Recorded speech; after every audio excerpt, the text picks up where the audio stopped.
વાત કરીએ સાયલાની તો સાયલા તાલુકાના છડિયાળી ગામે ખેડૂતોનો આક્રોશ જોવા મળ્યો કે જ્યાં છેતરપિંડી આચરતા ખેડૂતે રજૂઆત કરી છે। ત્યારે નકલી ખાતર આપી આચરવામાં આવતી હતી છેતરપિંડી કે જ્યાં 30થી વધારે છડિયાળી ગામના ખેડૂતો સાથે છેતરપિંડી આચરવામાં આવી છે। ત્યારે 10થી 15 બોરીનો કે જે કહી શકાય 10થી 15 બોરીએ 810ના ભાવ લેખે પધરાવાય કે જ્યાં 400થી 500 વીઘામાં આ ખાતરનો ઉપયોગ કરાયો।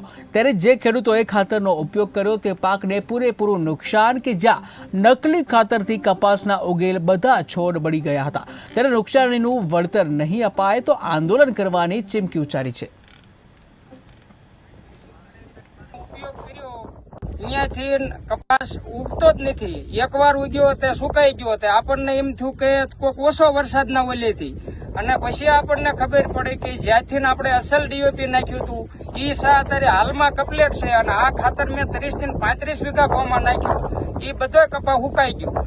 3 વાર સોંપ્યો છતાં હુકાઈ ગયો પછી આપણે આનો કેસ કર્યો પણ હજી એમને કોઈ પણ મને નેઠો આપ્યો નથી। આપણે ખેતીવાડી અધિકારીને સુરેન્દ્રનગર આપણે એક અરજી મોકલી, એમનો પણ કોઈનો ફોન આવ્યો નથી। અને આ ખાતરની કંપનીવાળા હામુટના એજન્ટો અમને એમ કહે છે કે તમે એમને નહીં પહોંચી શકો, કારણ કે એવી તો મોટી કંપની છે, એમની પાસે એવા વકીલ રાખી શકે, એવા એ બધાને ખરીદી શકે, અને તમે જગતનો તાજ ખેડૂત શું કરી શકો, તમારાથી કાંઈ નહીં થાય એવો મને એમને ફોન જે વધારો છે એ બરાબર છે, એની ફૂટ બરાબર છે, અને આ જે ડુપ્લિકેટ ખાતર છે નર્મદા કંપનીના નામે આપવામાં આવ્યું છે બરાબર, એ તમે જોઈ શકો છો કે આ એનો કપાસ છે બરાબર, એના મૂળ સુકાઈ જાય છે જાણે કે નેમિટોડ લાગી ગયો હોય બરાબર છે। જો આ એના મૂળમાંથી પણ કાંઈ વધારો થતો નથી। આ સોડો આવડો છે, આ બે એક જ દિવસે વાવેતર કરવામાં આવેલ છે બરાબર, પણ આમાં અસલ ડીએપી નાખ્યું છે અને આમાં ડુપ્લિકેટ ખાતર નાખ્યું છે બરાબર, તો એનો વધારો તમે જોઈ શકો છો। કપાસ આવડો થાય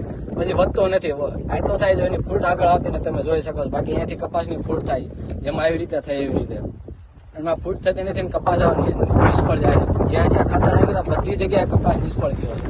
તો આનું ખેડૂતોને વળતર આપવામાં આવે અથવા તો એની જગ્યાએ કોઈ ખાતરના સેમ્પલ કેવું કે લેબોરેટરીમાં મોકલવામાં આવે ને પ્રોપર એક્શન લેવામાં આવે એવી ખેડૂતોની વિનંતી છે સરકારને બરાબર। એની ઓલરેડી એફઆઈઆર કરેલી છે અને સુરેન્દ્રનગર જિલ્લા ખાતે ખેતીવાડી અધિકારીને પણ અરજી મોકલી છે બરાબર, પણ એના ઉપર હજી કોઈ જાતના એક્શન લેવામાં આવેલા નથી બરાબર। તો એના ઉપર એના રજૂઆત છે કે એના ઉપર પ્રોપર એક્શન લેવામાં આવે। ગામે આપણે જે ખેતરમાં ઉભા છીએ એ ખેતરમાં 35 વીઘાનો સર્વે નંબર છે।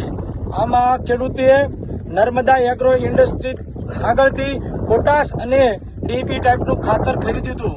એમને ખાતર આ ખરીદીને આ જ ખેતરમાં નાખ્યું હતું અને 3 વખત વાવણી કર્યા હોવા છતાં જ્યાં પોટાશનો અને આ ખાતરનો ઉપયોગ કર્યો નર્મદા ઇન્ડસ્ટ્રીઝ વાળાનો, અહીંયા દરેક જગ્યાએ કપાસ ઉગીને આવી રીતે બળી જાય છે, તમે જોઈ શકો છો આ છોડવો, અને જ્યાં ડીએપી નો ઉપયોગ કર્યો છે ત્યાં અત્યારે કપાસ બિલકુલ સારી અવસ્થામાં છે અને ત્યારે